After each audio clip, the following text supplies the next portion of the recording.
Hello అండి, అందరూ ఎలా ఉన్నారు? నేనైతే చాలా బాగున్నాను. సో ఈరోజు లాంగ్ వీడియో తీద్దామని డిసైడ్ అయిపోయానండి. శ్రీరామనవమి నిన్న బాగానే జరిగింది. సో నేను కొన్ని మీద షేర్ చేసుకుంటానని కూడా చెప్పాను. అవన్నీ ఈరోజు షేర్ చేసుకుంటాను. సో నా పూజ కూడా అయ్యిందండి. సాటర్డే పూజ చేస్తాను కదా, చూపిస్తాను చూడండి.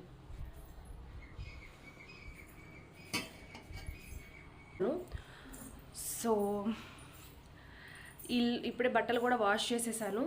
అండ్ నేను కొన్ని మొక్కలు చూపిస్తాను మీకు. బయట మొక్కలు మీకు ఆల్రెడీ చూపించాను, మీరు నా వీడియోస్లో చూసే ఉంటారు యాక్చువల్గా. సో నేను పుచ్చకాయ గింజలు వేసాను. సో మొక్కలు వచ్చి అవి చూపిస్తాను చూడండి. ఇవిగోండి పుచ్చకాయ గింజలు, ఇవి గ్రో అయితే చెప్తాను. ఇది అల్లం, చూసారా అన్నీ ఎలా వచ్చాయో. అండ్ ఇక్కడ కూడా ఇది కొత్తిమీర. సో అవి గ్రో అయిన తర్వాత సో మన ఇంట్లో పుచ్చకాయలు కాయిపోతున్నాయి. సో నేను మా సిస్టర్కి చెప్పాను ఎంతో సంతోషంతో, అక్క ఇట్లాగా పుచ్చకాయ గింజలు వేసాను, అవి ఇలా మొలకలు వచ్చేసాయి అని చెప్పేసి. ఎక్కడైనా సిబ్లింగ్స్ ఆనందంగా ఉండనిస్తారా? వెంటనే అవి బతికినప్పుడు చెప్పు, అవి అలాగే వస్తాయి మొలకలు, అవి ఆకులు వచ్చి బతికిన తర్వాత అప్పుడు చెప్పు అంటాం. చచ్చిపోతాయి ఉండవు అనేసి. కొంచెం కూడా ఆనందంగా ఉండనివ్వరే. సో అదండి, నేను హెడ్ బాత్ చేశాను సాటర్డే, నిన్న చేశాను, బట్ ఈరోజు చేయాల్సి వచ్చింది. హెయిర్ ఇంకా ఆరలేదు. నేను బట్టలు ఉతకాలి కదా, ఫస్ట్ పని చూసుకోవాలి కదా అని చెప్పి నేను అలా పెట్టేసి బ్యాండ్ పెట్టేసి చూసుకున్నాను. సో నేను పూజ చేసేటప్పుడు ఎప్పుడు కూడా ఫ్లవర్ పెట్టుకుంటాను. చూస్తే ఎంత బాగున్నాయో. నాకు ఫ్లవర్స్ అంటే ఇష్టం, ఎక్కువ మందారం పూలు అంటే ఇష్టం ఎక్కువ. మీకేంటి ఫ్లవర్స్ అంటే ఇష్టము? Comment below. సో సో నేను ఏం జరిగింది, నా డిసప్పాయింట్మెంట్కి కారణం ఏంటి, సో అవన్నీ నేను ఈరోజు వీడియోలో చెప్తాను, వినండి. సో మీకు ఏమైనా సజెషన్స్ తెలిస్తే నాకు ఇవ్వండి. ఓకే, వీడియోలోకి వెళ్దాం. ఏంటంటే అది మెయిన్, నిన్న శ్రీరామనవమి కదా. ఇప్పుడు ఫర్ ఎగ్జాంపుల్ ఏం చెప్పాలంటే, మనము ఒకరికి ఆడపడుచులం అవుతాం, అయినంత మాత్రం అంత పెత్తనం చేయాల్సిన అవసరం లేదు కదండి. సో పెత్తనం అంటే ఒక్క మీడియంలో ఉంటుందన్నమాట, మరీ అంత ఓవర్గా చేయకూడదు. నాది లవ్ మ్యారేజ్ అండి. సో క్యాస్ట్ కూడా ఒకటి కాదు మాది. సో నా లవ్ స్టోరీ అదంతా నేను తర్వాత వీడియోస్లో చెప్తా. పెళ్ళి ఎలా అయ్యింది, చాలా స్ట్రగుల్స్తో పెళ్ళి అయ్యింది. అది కూడా మా అత్తయ్య వాళ్ళు చేయలేదు, మా అమ్మ వాళ్ళు చేశారు పెళ్ళి. సో పెళ్ళయిన తర్వాత మేము ఫస్ట్ డిసైడ్ అయ్యాను అనమాట, వేరేగా ఉండాలి అని చెప్పేసి. వాళ్ళ మమ్మీయే రమ్మన్నారు, అంటే మా అత్తయ్య గారు రమ్మన్నారు, ఉండండి ఇంట్లోనే అనేసి అన్నారు. సరే ఇక అవన్నీ మర్చిపోవాలి అని చెప్పేసి నేను నార్మల్గానే ఉన్నాను. నార్మల్గా ఉండడం, అన్ని పనులు చేసుకోవడం.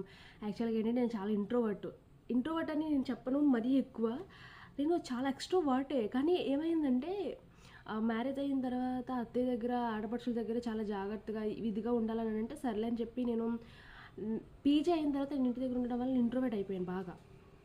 దానివల్ల నాకు చాలా ఎఫెక్ట్ పడిపోయింది. సో ఎవరైనా సరే స్టడీస్ కంప్లీట్ అయిన తర్వాత ఇంట్లో ఉండకండి, చాలా ఇంట్రోవర్ట్ అయిపోతారు. అందరి మీద డిపెండ్ అవ్వడం, ఏదైనా చేయాలంటే 4 సార్లు ఆలోచించడం, భయపడడం, మాట్లాడాలన్నా సరే తడబడడం, ఇలాంటివి జరుగుతూ ఉంటాయి. సో ఎవరు కూడా అలా ఉండకండి. నేను చేసిన పెద్ద మిస్టేక్ అదే. అండ్ నెక్స్ట్ వచ్చేసి అలా అయ్యింది. మేము ఇంటికి వెళ్ళాము. ఇంటికి వెళ్ళిన తర్వాత అందరూ హారతి ఇచ్చారు. మా పెద్ద ఆడపడుచు అంత పట్టించుకోలేదు ఆవిడ. సో అదంతా పక్కన పెట్టేసేయండి.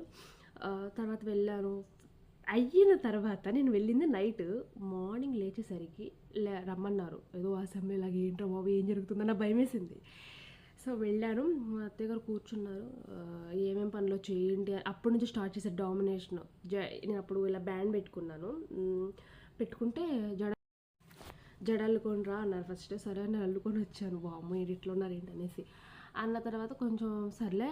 ఫస్ట్ డే కొంచెం ఎలా ఉంటారండి అంటే, ఏదైనా అవనండి యాక్సెప్ట్ చేశారు. ఇంటికి వచ్చాము, అసలు ఎలా అంటే స్టార్ట్ ఓకే అయిపోయింది కదా, ఇట్రా అనేసి వంటగదిలో తీసుకెళ్ళి, నీకు మేము పని నేర్పిస్తున్నాం, నీకు తెలియాలి కదా అని చెప్పేసి Z నాతోనే చేయించారు. కనీసం ఒక 2 days అన్నా గ్యాప్ ఇవ్వాలి కదా. అంటే పూర్తిగా పని చేయకుండా తిని కూర్చుంటా నేను అనట్లేదు.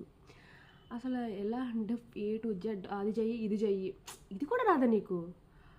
ఓ మై గాడ్. తర్వాత ఏమైందంటే ఎన్ని గిన్నెలంటే బయట వేశారు, అక్కడ కూర్చోబెట్టి తోమిచ్చారు నన్ను. నీకు అలవాటు అవ్వాలి, నీకు తెలియాలి అంటున్నారు. సరే నేను తోముతాను, వేరే వాళ్ళకి అడగాలి కదా. వాళ్ళు ఏమో అటు ఇటు తిరగడం, నేను అవన్నీ కడిగి అక్కడ పెట్టి వచ్చి రోజు అదేనండి. అసలు నిజంగా చెప్పాలంటే నాకు మైగ్రేన్ ఉంది, అంత ట్రిగర్ అయ్యిందంటే హాస్పిటల్కి వెళ్ళడానికి కూడా కుదరదు. ఎందుకో తలనొప్పి హాస్పిటల్ ఏంటి, ఓ ట్యాబ్లెట్ వేసుకుంటే సరిపోద్ది, ఎందుకు వస్తుంది ఏంటి ఎలా అంటే అసలు గందరగోళం చేసేవాళ్ళు మా అత్తయ్య. వామ్మో ఎందుకు వచ్చిందని చెప్పి నేను చెప్పేదాన్ని కూడా కాదు. తర్వాత బయట వాష్రూమ్ ఉంటుంది, లోపల వాష్రూమ్ ఉంటుంది. వాళ్ళు బయట బాత్రూమ్కి వెళ్తే నేను పూజ చేయాలి, మార్నింగ్ నేను పని చేసుకోవాలి, మళ్ళీ స్నానం చేయాలి, చదువుకోవాలి. నేను ఏం చేశానంటే లోపలికి వచ్చేసి నేను లోపల వాష్రూమ్లో, అంటే మా రూమ్లో ఉన్న వాష్రూమ్లో నేను తలస్నానం చేసి వచ్చాను. వస్తే అది కూడా ఒక పెద్ద ఇష్యూ. ఎందుకు చేసావు, మేము చెప్పాం కదా అక్కడ ఎందుకు చేస్తున్నావు అనేసి. అదైనా ఈ వాటర్, ఇదైనా ఆ వాటరే. అదొకటి. అసలు ఒక్కటి కాదు, రెండు కాదు, చాలా ఇబ్బంది పెట్టారనమాట. పుణ్యక్షేత్రాలు తిరగడానికి వెళ్ళాము. అక్కడ వెళ్ళినప్పుడు కూడా అక్కడ కొన్ని చాలా ఇబ్బందులు. అమ్మో, లిప్స్టిక్ వేస్తే తప్పంటారు, లిప్ బామ్ రాసిన తప్పంటారు, పౌడర్ రాసిన తప్పంటారు. నాకు అలవాటు, నాకు ఇష్టం, నేను ఓవర్ మేకప్ చేసుకోను, అలా ప్రతిదీ తప్పంటారు అనమాట. ఆవిడ నాకు చెప్తుంది, ఆమె హస్బెండ్తో ఉండట్లేదు, అత్తకి ఆమెకి పడదు, ఇక్కడికి వచ్చి వండుకుంటా. ఏంటి అసలు అత్తయ్యకి ఎంత విలువ ఇవ్వాలో తెలుసా, అత్తయ్య మాట చెబదాటు కూడా తెలుసా. తర్వాత హస్బెండ్ అంటే ఏమనుకుంటున్నావు అవన్నీ నాకు చెప్తుంది. నేను అప్పుడు ఫస్ట్లో కాబట్టి నేను ఏమీ అనలేకపోయాను. సరే నార్మల్గా అలానే వింటా ఉన్నాను. తర్వాత అది అయిపోయింది. వాళ్ళ పిల్లలకి స్నానాలు కూడా అన్నీ నేను చేయాలి. జస్ట్ నాకు నడుము నొప్పి వస్తుంది, ఇట్లా రూమ్లోకి వెళ్తే చాలు మా అత్త వెనకాల వచ్చేసి ఇన్వెన్ ముసలిదానివా, అస్తమానం పడుకొని ఉంటావు, నీకేం ముసలిదానివా అని అంటారు. వామ్మో, నేను అప్పుడు పడుకొని కూర్చున్నాను అంతే. సరే బయటకు వచ్చి కూర్చుంటేనే అత్త ముందు కూర్చున్నామంటారు, ఆడపడిచి ముందు కూర్చున్నామంటారు, కింద కూర్చోమంటారు, అసలు ఏంటి లొల్లి. తర్వాత సర్లే అని చెప్పేసి ఆ రూమ్లోకి వెళ్ళి చూస్తే వాళ్ళ కూతురు చక్కగా ఏసీ వేసుకొని పడుకుంది. అలాంటిదాన్ని కాదా నేను, ఇంకా ఆమె చిన్నదాన్ని కదా నేను. అది అయిపోయింది. సర్లే ఇక గొడవలు అయిపోతున్నాయి, ఇంక తట్టుకోలేగలేదు, ఇక నా వల్ల అవ్వట్లేదు. ఎలా నా మీద నాకు అసహ్యం వచ్చేసింది, విరక్తి వచ్చేసింది, ఏదైనా పారిపోవాలనిపించింది. అది ఎందుకు చేసుకున్నాను రా బాబు అని చాలా బాధపడ్డాను నేను. ఎంత ఇదిగా టార్చర్ అంటే అది చెప్తుంటే మీకు ఇంతే కదా అని అనిపిస్తుంది, కానీ అనుభవించే వాళ్ళకి అది చాలా పెద్ద డీల్ అనమాట. అది అయిపోయిన తర్వాత దేవుడి దయ వల్ల మేము గొడవ అయిన తర్వాత నేను మా ఇంటికి వచ్చేసాను. అంటే ఆయనే తీసుకొచ్చేసారు, ఆయన తెలుసు నా తప్పు ఏది ఉండదని. వచ్చేసిన తర్వాత ఇంట్లో నేను ఉన్నాను ఒక 3 months అలా ఉండి మళ్ళీ వచ్చేసి వేరే కాపురం పెట్టిన తర్వాత లిటరలీ ఎంత సంతోషంగా ఉందంటే చాలా బాగుంది. 1 month అయ్యేందుకు చాలా బాగుంది. తర్వాత మళ్ళీ వాళ్ళు ఇంటర్ఫియర్ అయ్యారు. మా చిన్నాడు పడుచు అయితే నేను ఇక్కడ ఏం సుఖపడిపోతున్నాను, ఇక్కడ నేను ఏమైనా సుఖపడిపోతున్నానా ఏమో అని చెప్పేసి ఇక్కడికి వస్తుంది అనమాట. అప్పుడప్పుడు పూజ చేస్తున్నానా లేదా, ఎట్లా ఉంటుంది పరిస్థితి, ఇవన్నీ అనమాట. నేను ఫిక్స్ అయిపోయానండి, నేను వాళ్ళ ఇంటి దగ్గర ఉండట్లేదు, నేను వాళ్ళు చెప్పిన మాట వినాల్సిన అవసరం లేదు. నన్ను వాళ్ళు గెంటేశారు, అంటే ఇండైరెక్ట్గా గెంటేసినట్టే కదా అది. అసలు అక్కడ ఒక ఇది లేదు, ఏమీ లేదు, అనవసరంగా నన్ను తిట్టి బయటికి పంపించేశారు. అలాంటప్పుడు నేను వాళ్ళకి అణిగిమణి ఉండాల్సినంత అవసరం నాకైతే లేదు. వాళ్ళు నాకు ఈ రెస్పెక్ట్ ఇవ్వనప్పుడు నేను వాళ్ళకి రెస్పెక్ట్ ఇవ్వాల్సిన అవసరం కూడా లేదు. మేము వాళ్ళ దయాదాక్షల మీద ఏం బతకట్లేదు. అందుకని చెప్పి మా ఆడపడుచు వచ్చినా సరే తన లిమిట్లో ఉండేలాగే చూసుకుంటున్నాను. అయినా సరే ఇప్పుడు మేమిద్దరం కొంచెం టైం దొరికి మాట్లాడతాం, ఫోన్ చేస్తూ ఉంటుంది, నా ఫోన్ చేసి అది తీసుకురా, ఇది తీసుకురా. మేము ఇంట్లో బయటకు వచ్చేటప్పుడు అయితే మీ మీద డిపెండ్ అవ్వాల్సిన అవసరం మాకు లేదు, మా పనులు మేము చేసుకోగలం, పెద్ద మాటలు మాట్లాడారు. ఇప్పుడు వచ్చేసరికి ఏమో ఇక్కడికి వచ్చిన దగ్గర నుంచి ఫోన్ చేసి అది కావాలి, ఇది కావాలి అని చిరాకు. అసలు ఎలా అడుగుతారు అలాగా? సరే ఇచ్చినందుకు నేను బాధపడట్లేదు, ఇంటికి వచ్చి పెత్తనాలు, చాలా చిరాకు వస్తుంది. మీకు కూడా ఇలాగ జరుగుతూ ఉంటుంది. ఎంత పెత్తనాలు చేస్తారంటే అదేంటి ఇక్కడ ఉంది, ఇదేంటి ఇక్కడ ఉంది. ఈసారి అంటే ఖచ్చితంగా నేను ఏదో ఒకటి అనేస్తా.